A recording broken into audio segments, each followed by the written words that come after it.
Hello friends, welcome to our channel pregnancy and baby care Tamil. இந்த வீடியோவில் நம்ம எதை பற்றி பார்க்க போகிறோம் அப்படின்னா, இந்த வருடம் 2025 தேசி சந்திர கிரகணம் நாளைக்கு செப்டம்பர் 7ஆம் தேதி நிகழ இருக்குது. இந்த சந்திர கிரகணம் எந்த நேரத்தில் ஆரம்பிக்குது, எப்போ முடியுது அப்படிங்கிறதையும், கர்ப்பிணி பெண்கள் என்ன செய்யலாம் என்ன செய்யக்கூடாது அப்படிங்கிறதையும் இந்த வீடியோவில் பார்க்கலாம்.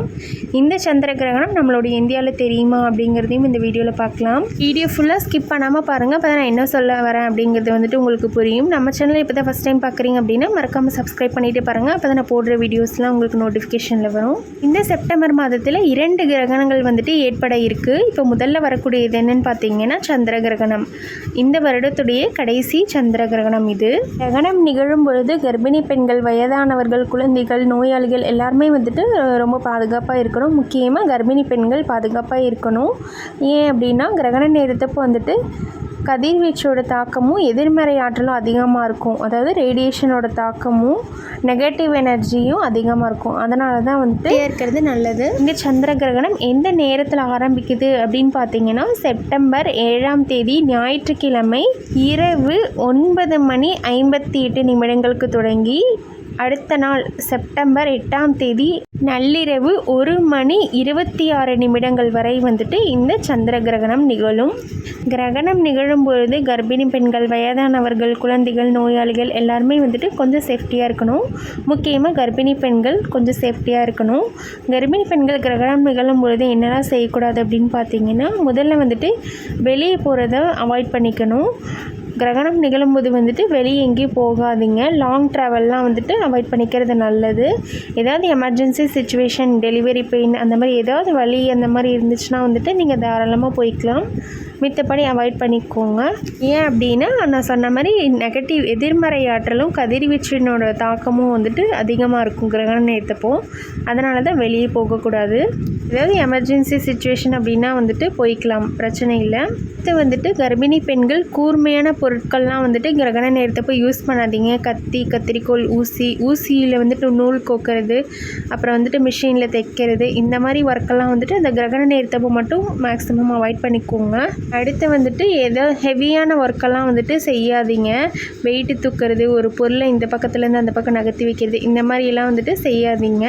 முடிஞ்சளவு இந்த கிரகணம் இரவு நேரத்தில் வர்றதுனால எல்லோரும் தூங்கக்கூடிய நேரம் தான். அதனால் மேக்ஸிமம் சீக்கிரம் சாப்பிட்டு தூங்கிடுங்க.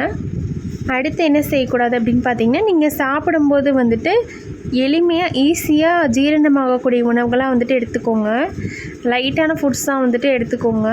இட்லி, தோசை அந்த மாதிரி லைட்டான ஃபுட்ஸாக எடுத்துக்கோங்க. சப்பாத்தி, அப்புறம் பரோட்டா, அப்புறம் எண்ணெயில் பொரிச்ச உணவுகள், அப்புறம் அசைவ உணவுகள் இதெல்லாம் அந்த கிரகண நேரத்தப்போ மட்டும் தவிர்த்துக்கிறது நல்லது. ஏன் அப்படின்னா கிரகண நேரத்தப்போ செரிமான பிரச்சனைகள் அதிகமாக வரும். அதனால தான் நார்மலாகவே கர்ப்பிணி பெண்கள் இரவு நேரத்தில் சாப்பிடும்போது லைட்டான ஃபுட்ஸாக எடுத்துக்கிறது நல்லது. ஏன்னா சில பேருக்கு வாமிட் அந்த மாதிரிலாம் இருக்கும். இந்த கிரகண நேரத்தப்போ ஜீரணமாகாது. அதனால் நீங்கள் லைட்டான ஃபுட்ஸாக எடுத்துக்கிறது நல்லது. நீங்கள் சாப்பிடும்போது இரவு 8 மணிக்குள்ளே உங்களுடைய இரவு உணவை முடிச்சுக்கோங்க. அப்போ தான் ஜீரணமாகும் சீக்கிரமாக. அப்புறம் கூர்மையான பொருட்கள்லாம் யூஸ் பண்ணக்கூடாது. கத்தி, கத்திரிக்கோள், ஊசி இதெல்லாம் கத்தி வச்சு காய்கறிகள், பழங்கள் கட் பண்ணுறது இதெல்லாம் செய்யாதீங்க அது கிரகண நேரத்தப்போ மட்டும். அதுக்கப்புறம் எலக்ட்ரானிக் டிவைஸ் விட்டு தள்ளியே இருங்க.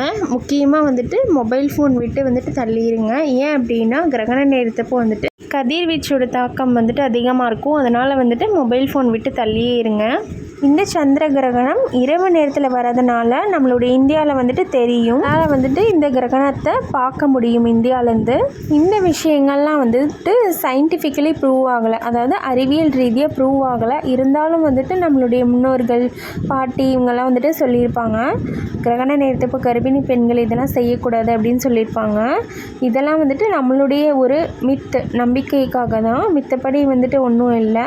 கொஞ்ச நேரம் தான் ஃபாலோ பண்ணிக்கிட்டால் நம்மளுக்கு சேஃப்டியாக இருப்போம். இந்த வீடியோ உங்களுக்கு யூஸ்ஃபுல்லாக இருந்திருக்கும்னு நினைக்கிறேன். நம்ம சேனல் இப்போ தான் ஃபஸ்ட் டைம் பார்க்குறீங்க அப்படின்னா மறக்காமல் சப்ஸ்கிரைப் பண்ணிவிட்டு பாருங்கள். அப்போ தான் நான் போடுற வீடியோஸ்லாம் உங்களுக்கு நோட்டிஃபிகேஷன் வரும். இந்த மாதிரி வீடியோஸ் மட்டுமல்ல, ப்ரெக்னன்சி ரிலேட்டட் வீடியோஸும் போடுவேன். மறக்காமல் சப்ஸ்கிரைப் பண்ணிக்கோங்க. தேங்க்யூ. உங்களுக்கு ஏதாவது டவுட் இருந்துச்சுன்னா கீழே கமெண்ட் பாக்ஸில் கமெண்ட் பண்ணுங்கள். கண்டிப்பாக நான் ரிப்ளை பண்ணுவேன்.